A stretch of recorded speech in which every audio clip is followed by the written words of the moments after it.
एक खौफनाक रात। गांव के बाहरी हिस्से में एक पुरानी टूटी फूटी हवेली थी जिसे लोग भूतिया हवेली कहते थे। वहां के लोग कहते हैं कि वहां से अक्सर चीखने की आवाजें आती थी। गांव के बुजुर्गों का मानना था कि वहां कोई अदृश्य शक्ति रहती है।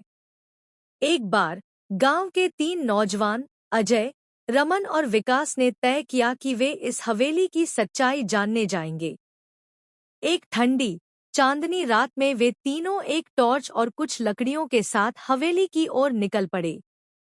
हवेली के पास पहुंचते ही वहां की अजीब सी आवाजों ने उनके रोंगटे खड़े कर दिए। एक दरवाजे पर जंग लगा हुआ ताला लटका था, लेकिन जैसे ही अजय ने उसे छुआ, ताला खुद ब खुद खुल गया। अंदर का नजारा और भी डरावना था। हर कोने में धूल की मोटी परत, जालों से ढकी दीवारें और एक अजीब सी ठंडी हवा चारों ओर महसूस हो रही थी। वे तीनों धीरे धीरे अंदर बढ़े। तभी एक कमरे से हल्की सी सरसराहट सुनाई दी। रमन ने टॉर्च की रोशनी उस ओर फेंकी तो देखा कि एक पुरानी तस्वीर दीवार पर लटकी हुई थी। उस तस्वीर में एक लड़की की छवि थी जिसकी आंखें उनकी तरफ घूर रही थी। अचानक तस्वीर खून के आंसू रोने लगी। तस्वीर की आंखों से खून टपकने लगा। डर के मारे उनकी आवाज गले में ही अटक गई। तभी कमरे का दरवाजा जोर से बंद हो गया।